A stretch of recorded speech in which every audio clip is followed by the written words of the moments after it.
जी नमस्कार साथियों, कैसे हैं आप लोग। हमें आशा उम्मीद है कि आप लोग बहुत ही अच्छा हो।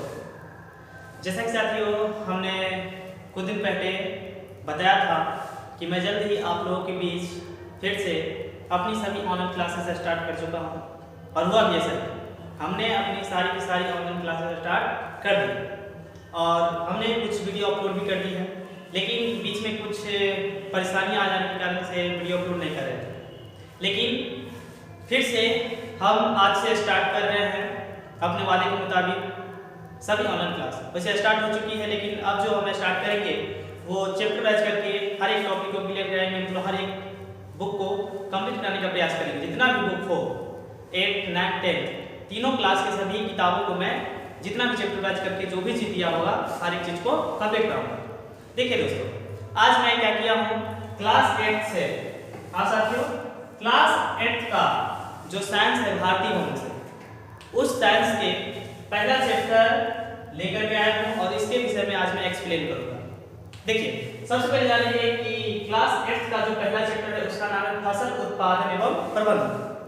देखिए तो यहाँ जो दिया हुआ है इसका शीर्षक यानी फसल उत्पादन तथा प्रबंधन, तो इसका मतलब है कि फसल का उत्पादन किस प्रक्रिया द्वारा किया जाए, किस प्रक्रिया से फसल उत्पादन करें।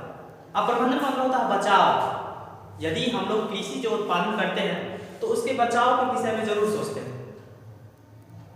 तो इससे यही हमें पता चलता है कि इसमें विशेष रूप से इस मतलब फसल उत्पादन के विषय में बताया गया होगा और उसकी प्रबंधन कैसे करेंगे उसके विषय में बताया गया। अब चलिए साथियों हम आगे बढ़ते हैं। देखिए हमें बताया जाता है कि भोजन सभी जीवों की आधारभूत इकाई है, मतलब सभी जीव जंतुओं के लिए क्या होता है, भोजन काफी ज्यादा आवश्यक होती है।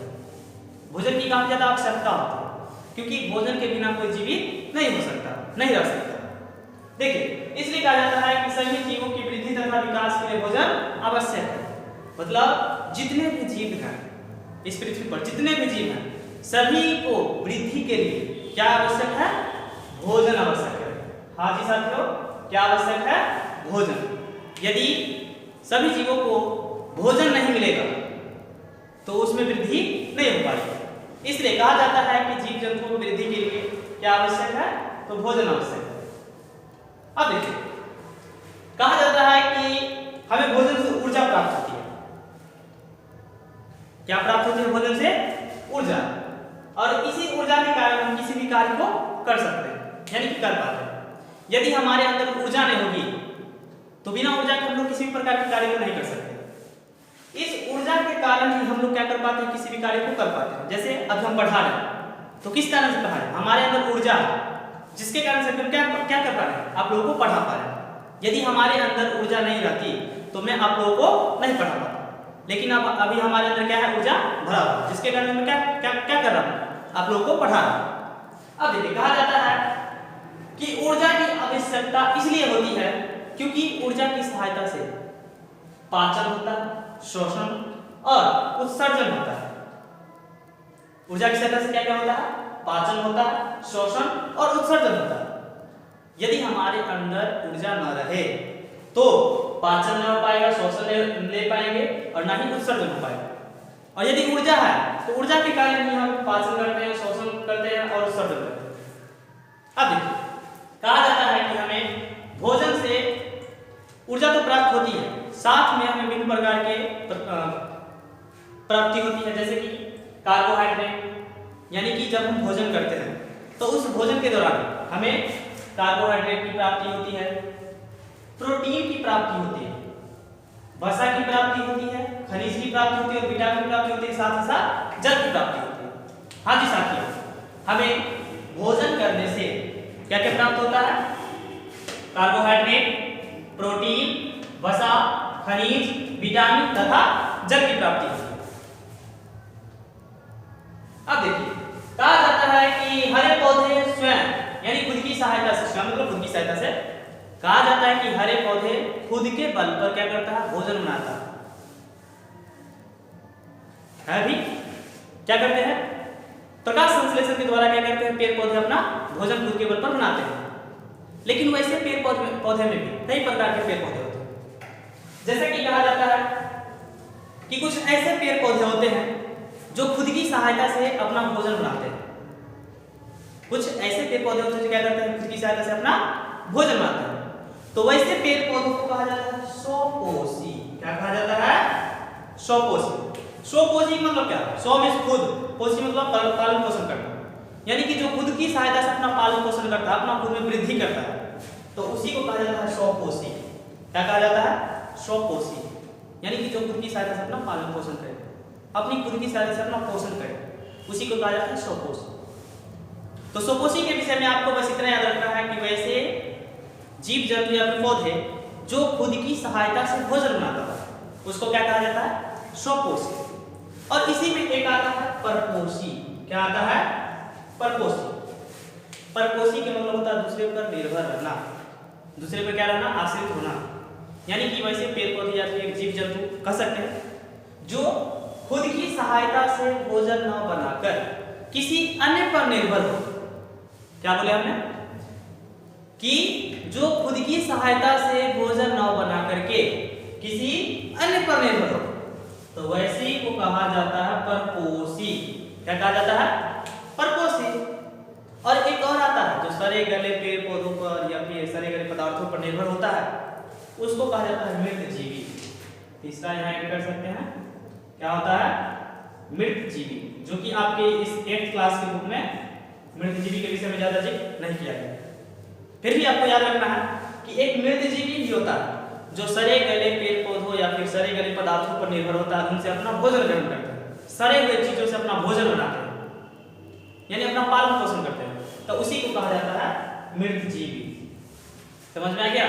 अब देखिए दोस्तों, कहा जाता है कि पृथ्वी पर मनुष्य का आगमन हुआ। तो कब आगमन हुआ?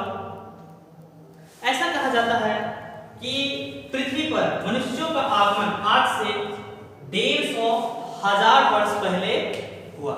यानी पृथ्वी पर मनुष्यों का आगमन कब हुआ? आज से 150,000 वर्ष पहले। याद रख लीजिएगा, पृथ्वी पर मनुष्यों का आगमन आज से 150,000 वर्ष पहले हुआ था। और देखिए, जब मनुष्य पृथ्वी पर आए तो उसको पृथ्वी पर रहने का रहन सहन कुछ भी पता नहीं था, कहाँ रहना है, क्या खाना है, क्या नहीं खाना, किसी भी प्रकार की जानकारी नहीं थी। मतलब उनका ना रहने का ठिकाना था, ना कोई एक निश्चित भोजन था कि ये खाना है, कैसे खाना है, पका हुआ भोजन खाना है या कच्चा खाना खाना है, कुछ भी पता नहीं था। तो क्या करते थे शुरू में? इसी मानव को, यानी हम लोग को शुरुआती तौर पर आदि मानव कहा जाता है, क्योंकि जो पृथ्वी पर सबसे पहले मानव आए उनको आदि मानव के नाम से जाना जाता है। आदि मानव के विषय में कहा जाता है कि उनको कुछ भी मतलब जानकारी नहीं था कि कृषि क्या होता है, उसको हम उपजाएंगे कैसे, खाएंगे कैसे, खाना के रूप में क्या खाना चाहिए, क्या नहीं खाना चाहिए, कुछ भी नहीं पता था। जिसके कारण से क्या होता था कि पहले के मनुष्य जो भी खाना खाते थे सारा कच्चा खाते थे, जानवरों को खाते थे, मांस मछली खाते थे, कच्चे फल खाते थे, कच्चे सब्जियां खाते थे, क्योंकि उनको कुछ भी पता नहीं था कि किस प्रकार से पकाकर खाना चाहिए या फिर कच्चा ही खाना चाहिए। उनको इसके विषय में किसी भी प्रकार का ज्ञान नहीं था, जिसके कारण से कच्चे पदार्थ खाया करते थे। उसके बाद कुछ समय के बाद क्या हुआ कि उनको जानकारी मिला, यानी कि आज से 12,000 वर्ष पहले मनुष्य को क्या हुआ? जानकारी मिला कि कृषि नाम की कोई सी चीज होती है, जिसके कारण से याद रख लीजिएगा, आज से 12,000 वर्ष पहले मनुष्य को कृषि के विषय में जानकारी मिली, जिसके कारण से उन्होंने आज से 12,000 वर्ष पहले से क्या करना स्टार्ट किया? कृषि। देखिए, उनको यदि खाने के लिए पहले मांस मछली की यदि व्यवस्था करना होता था तो वो क्या करते थे? जानवरों को शिकार करके खाते थे। भाला, वैसे तो भाला नहीं होता था पहले, वो जो लकड़ी से तीर धनुष होता था उसकी सहायता से अपना मार करके खाते थे, है ना? या फिर बड़े बड़े पत्थरों के नीचे जानवरों को प्लानिंग करके लाया जाता था, षड्यंत्र करके लाया जाता था और उसके ऊपर पत्थरें गिरा दी जाती थी, जिससे कि क्या हो जाता था? जानवरों की मृत्यु हो जाती थी। और उसके बाद उस जानवरों का अपना मांस खाया करता था, उसकी जो छाली होती थी उसका वस्त्र के रूप में अपना पहनते थे, पत्तियों का भी इस्तेमाल करते थे वस्त्र के रूप में, क्योंकि पहले कुछ भी पहनने को नहीं था, नहीं खाने को था। देखिए साथियों, हमें वैसे तो अभी हमने जितना समझा उतना आशा उम्मीद है कि आप लोगों को सभी की सभी समझ में आ गई होगी। अब देखिए, अब हम आएंगे यह आपका पार्ट 1 वीडियो है, याद रखिएगा पार्ट 1, यानी कि आपका यह आपके क्लास 8 के भारतीय वंश साइंस का क्लास 8 के मतलब चैप्टर 1 का पार्ट 1 वीडियो है। अब हम आप लोगों के बीच जल्द ही पार्ट 2 लेके आएंगे। इसके लिए साथियों हमारे साथ बने रहने के लिए हमारे इस प्यारे से यूट्यूब चैनल को लाइक करें, सब्सक्राइब करें और ज्यादा से ज्यादा शेयर करें। जय हिंद, जय भारत।